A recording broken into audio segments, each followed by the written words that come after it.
आज की इस आपाधापी भरी दुनिया में ना हर पल फोन पर कोई ना कोई नया नोटिफिकेशन बजता रहता है। बिल्कुल।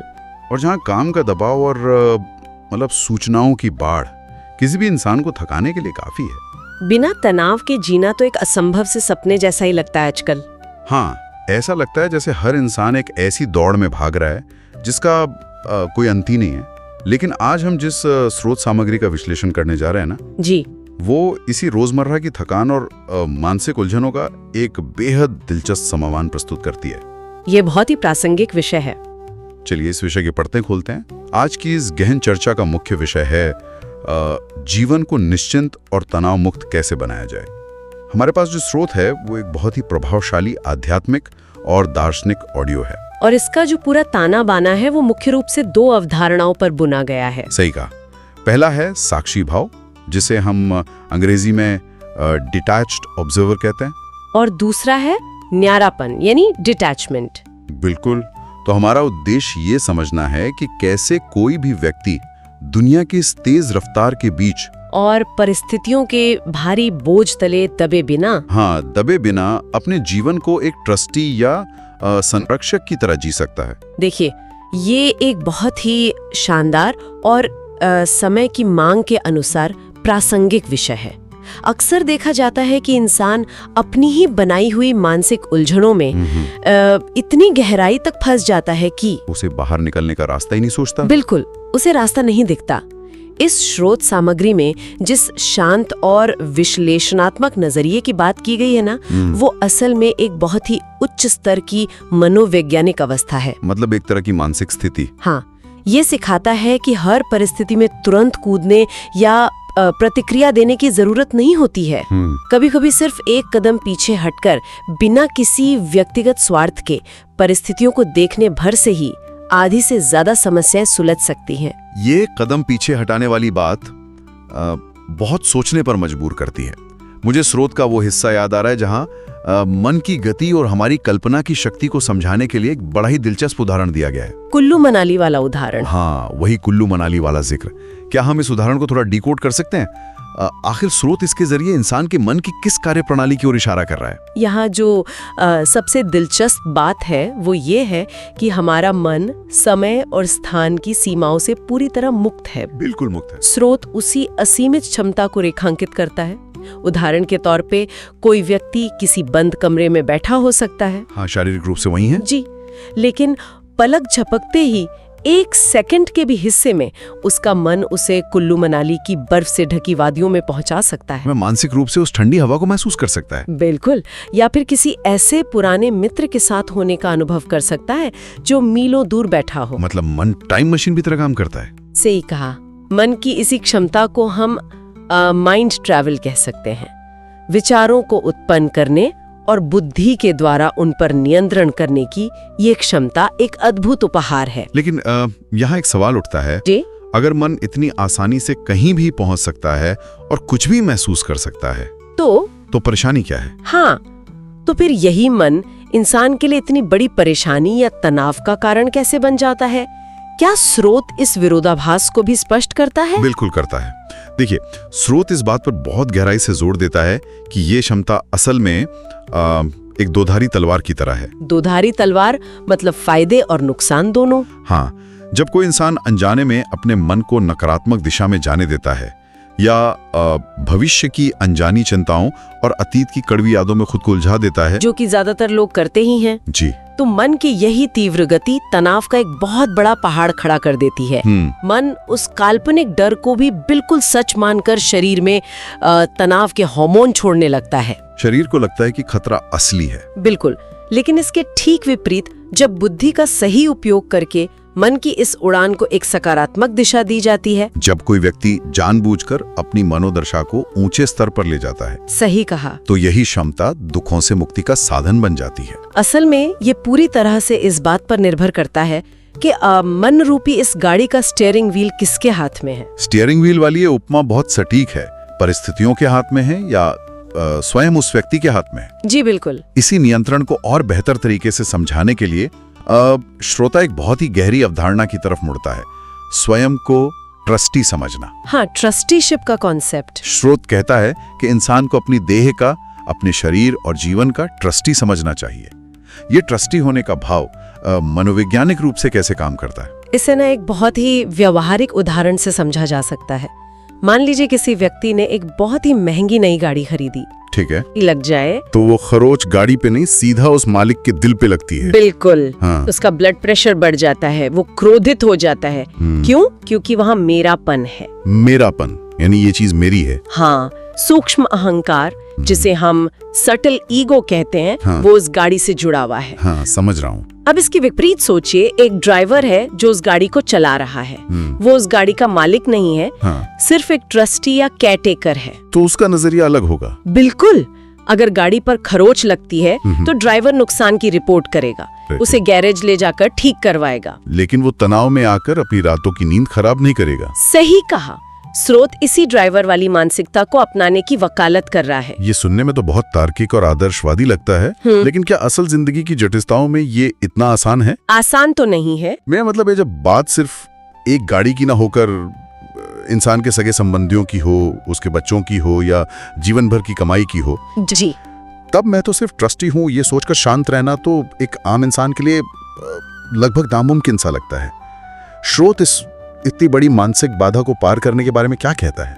ये एक बहुत ही वाजिब सवाल है। देखिए, इंसान स्वाभाविक रूप से चीजों और रिश्तों से जुड़ता है, लेकिन स्रोत स्पष्ट करता है कि दुखों की असली जड़ रिश्ते या संपत्तियां नहीं है। तो फिर क्या है? जड़ है उनके प्रति मालिकाना हक जताना। मालिक होने का भाव ही ये भ्रम पैदा करता है कि चीजें हमेशा वैसी ही रहनी चाहिए जैसी हम चाहते हैं। हम सब कुछ अपने कंट्रोल में रखना चाहते हैं। बिल्कुल। जब कोई व्यक्ति खुद को, अपने शरीर, अपने रिश्तों और जीवन की परिस्थितियों का सिर्फ एक ट्रस्टी मान लेता है, तो एक बहुत बड़ा जादुई बदलाव होता है। कैसा बदलाव? उसका वो सूक्ष्म अहंकार अपने आप टूटने लगता है। एक ट्रस्टी जानता है कि उसका काम सिर्फ पूरी ईमानदारी और प्रेम से देखभाल करना है। हाँ, उसे सिर्फ अपना फर्ज निभाना है। जी, अगर रिश्तों में कोई खटास आती है या कोई आर्थिक नुकसान होता है, तो वो उसे एक जिम्मेदारी की तरह संभालता है, न कि उसे अपनी व्यक्तिगत हार या अपने अहंकार पर चोट मानता है। बिल्कुल सही।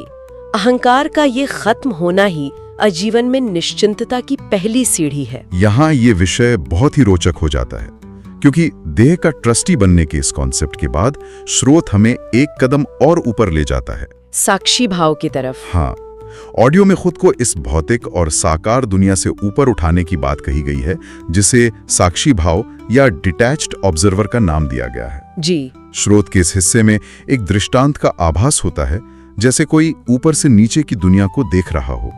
इसे थोड़ा और विस्तार से समझना जरूरी है।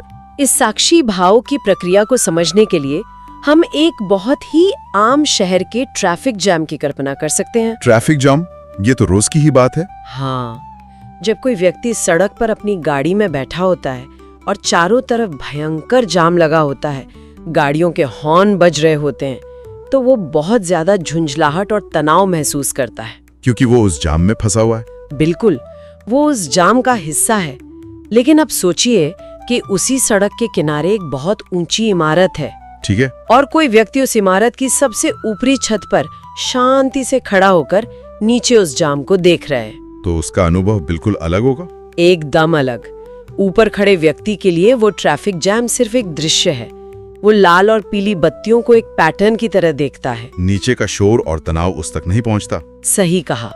स्रोत यही समझा रहा है कि मानसिक रूप से हमें उस छत पर जाना है, अपने आसपास घटित हो रही घटनाओं और उलझनों से थोड़ा ऊपर उठकर। जी, एक तटस्थ दर्शक की तरह उन्हें देखना है।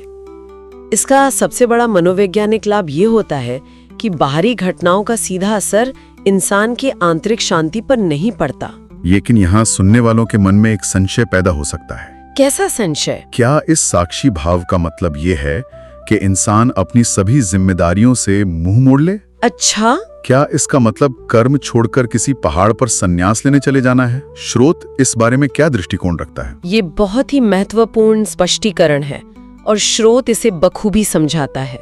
साक्षी भाव का अर्थ कर्म से भागना कतई नहीं है। मतलब दुनिया नहीं छोड़नी? बिल्कुल नहीं।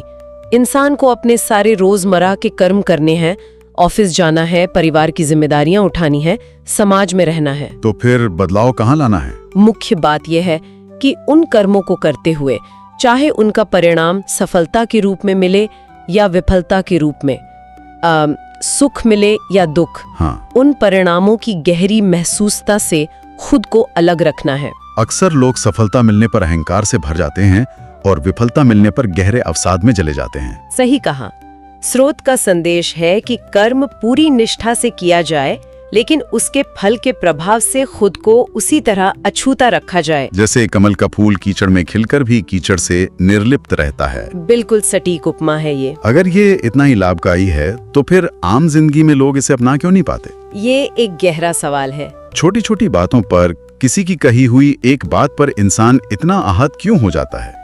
मनोविज्ञान और स्रोत सामग्री दोनों इस बात पर सहमत हैं कि इसका सबसे बड़ा कारण इंसान की एक बहुत गहरी गलतफहमी है, नियंत्रण का भ्रम। Illusion of control. हाँ, इंसान अक्सर ये भूल जाता है कि बाहरी परिस्थितियां उसके नियंत्रण में न तो हैं और न ही कभी हो सकती हैं। ये तो सच है। दुनिया कैसे चलेगी, दूसरे लोग कैसा व्यवहार करेंगे या भविष्य में क्या होगा, इनमें से किसी पर भी इंसान का कोई वास्तविक अधिकार नहीं है। लेकिन फिर भी वो इसी भ्रम में जीता है कि वो सब कुछ कंट्रोल कर सकता है। बिल्कुल। और जब चीजें उसकी इच्छा के अनुसार नहीं होती तो वो दुखी हो जाता है। साक्षी भाव इसी भ्रम को तोड़ता है। यह स्वीकार करना सिखाता है कि इंसान का नियंत्रण सिर्फ और सिर्फ उसके अपने नजरिए और अपनी मानसिक स्थिति पर है। 100% सही। ये नजरिए वाली बात हमें इस चर्चा के एक और बहुत ही अहम पहलू की तरफ ले जाती है। स्रोत इस बात पर प्रकाश डालता है कि साक्षी भाव केवल बाहरी घटनाओं तक ही सीमित नहीं रहता जी, बल्कि ये खुद की और दूसरों की अच्छाइयों बुराइयों को देखने का नजरिया भी बदल देता है। ये कैसे काम करता है? अगर हम इसे व्यापक दृष्टिकोण से देखें तो ये साक्षी भाव का सबसे बड़ा व्यवहारिक फायदा है। जब कोई व्यक्ति तटस्थ दर्शक बन जाता है तो वो अपनी कमियों या गलतियों को देखकर आत्मग्लानि से नहीं भरता। वो गिल्ट में नहीं जाता। हाँ, वो एक निष्पक्ष आलोचक की तरह अपनी बुराइयों को पहचानता है और उन्हें सुधारने का प्रयास करता है। और दूसरों के मामले में ठीक इसी तरह जब वह दूसरों की बुराइयों या कड़वे व्यवहार को देखता है तो वह उनसे नफरत नहीं करता या उनसे उलझता नहीं है। वो बस ये स्वीकार करता है कि ये उस सामने वाले व्यक्ति का स्वभाव है या उसके अपने कुछ संस्कार हैं। बिल्कुल, ये एक ऐसा सफर है जो इंसान को भावनाओं में बहकर रिएक्शन देने से रोककर एक समझदारी भरा रिस्पॉन्स देने की ओर ले जाता है। ये रिएक्शन और रिस्पॉन्स का अंतर बहुत गहरा है। क्या हम किसी आम जिंदगी के परिदृश्य से इसे समझ सकते हैं? जरूर। मान लीजिए कार्यस्थल पर किसी सहकर्मी ने सबके सामने कुछ बहुत बुरा कह दिया या अपमान कर दिया। ऐसी स्थिति में रिएक्शन और रिस्पॉन्स के बीच क्या अंतर होगा? ये एक बहुत ही सटीक परिदृश्य है।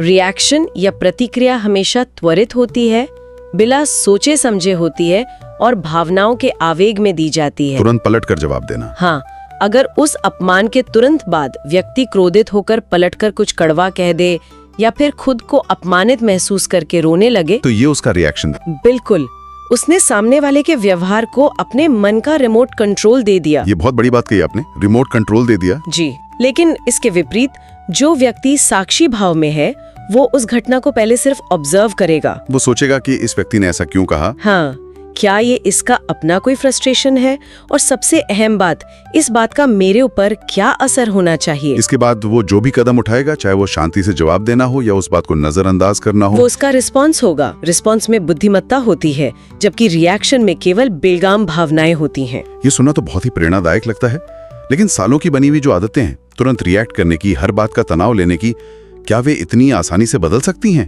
ये एक प्रोसेस है। स्रोत में एक जगह जिक्र है कि इसके लिए प्रतिदिन सिर्फ 2 मिनट, 4 मिनट या 10 मिनट का अभ्यास ही काफी है। क्या सचमुच दिन भर के 24 घंटों के तनाव को महज कुछ मिनटों का ये अभ्यास खत्म कर सकता है? स्रोत सामग्री यहाँ जिस प्रक्रिया को समझा रही है उसे मनोविज्ञान की भाषा में एक चेन रिएक्शन या श्रृंखलाबद्ध बदलाव के रूप में देखा जा सकता है।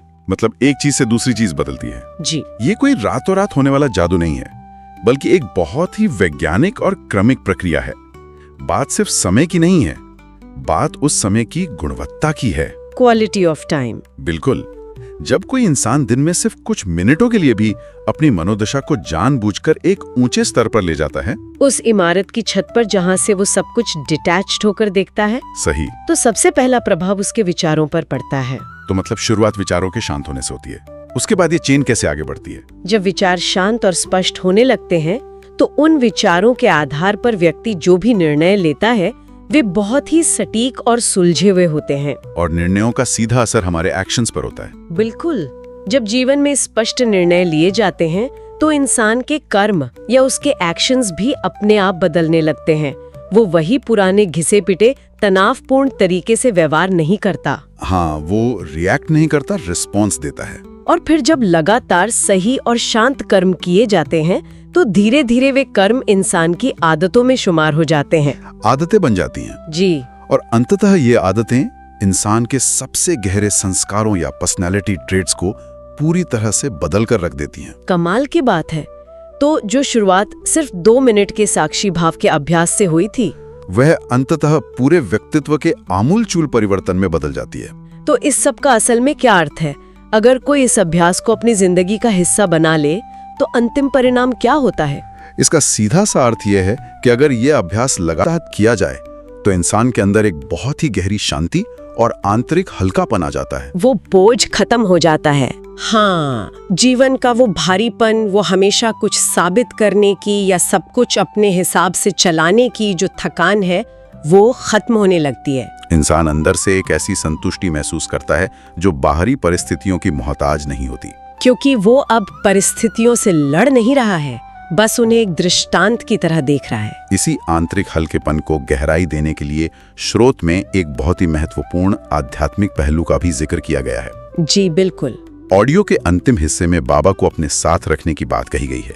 यहाँ इस आध्यात्मिक पहलू को किस संदर्भ में लिया जाना चाहिए? स्रोत में यहाँ जिस शब्द का उपयोग किया गया है उसे एक सर्वोच्च मार्गदर्शक शक्ति या एक सुप्रीम एनर्जी के प्रतीक के रूप में विश्लेषित किया जा सकता है। एक तरह का सहारा। हाँ, मानव मनोविज्ञान ये कहता है कि जब इंसान दुनिया की चीजों से अपना लगाव छोड़ता है तो उसे एक मानसिक सहारे या एंकर की जरूरत होती है। क्योंकि एकदम से सब कुछ छोड़ देना डरावना हो सकता है। और अनजाने भविष्य का डर पूरी तरह खत्म हो जाता है। यानी ये शक्ति एक ढाल की तरह काम करती है जो इंसान को सांसारिक मोहमाया से मुक्त होने का हौसला देती है। बिल्कुल।